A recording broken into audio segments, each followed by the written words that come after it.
From the outset of his rule, Vladimir Putin has greatly profited from the oil price surge of the 2000s.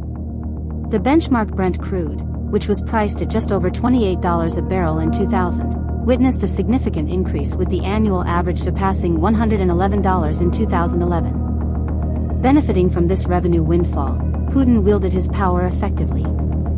Initially, he focused on domestic actions, quelling opposition and independent media, while winning favor with voters during elections by increasing pensions and benefits.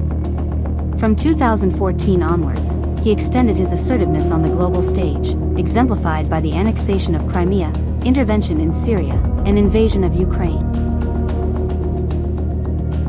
Over the course of 21 years, Russia's military expenditures experienced a significant surge, as reported by the Stockholm Research Institute. In 2000, Moscow allocated $9.23 billion for military needs, but by 2023, this spending escalated substantially to reach $84.9 billion, surpassing the military expenditures of any G7 country. While Russia remains significantly below the US in absolute defense spending, with the US allocating over $800 billion, it outpaces all European Union countries in military expenditure.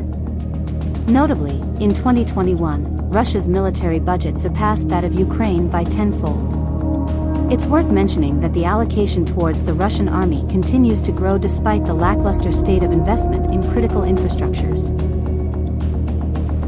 While Western sanctions have immobilized a portion of Russia's foreign exchange reserves, Putin's regime still retains $140 billion in reserves of gold.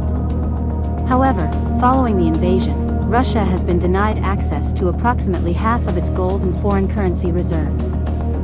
As a result of G7's price cap on Russian oil, the value of Russia's oil has significantly declined, with sales now set at merely $47 a barrel, including a substantial discount of 40%. Despite these limitations, Putin still possesses adequate funds to sustain his war efforts for at least 3 more years. Although Russia's budget deficit reached a record high of $40.4 billion, marked by a 58% increase in spending from the previous year and revenues declining by over a third, the country's substantial reserves of gold and yuan are expected to sufficiently cover the deficit for the next 3 years. The potential exists for the sale of foreign currency to rise from 55 billion rubles to 120 billion rubles. In the event that oil prices were to plummet to $25, Russia's entire reserves of yuan could be depleted within a year, although such a scenario is highly improbable. In the event of a substantial decline in oil and gas revenues and the depletion of other state reserves, Russia can still fund its military expenditure through tax income. In the worst-case scenario, investment in economic development might be redirected to quasi-state institutions, and the Russian population may be required to tighten their belts.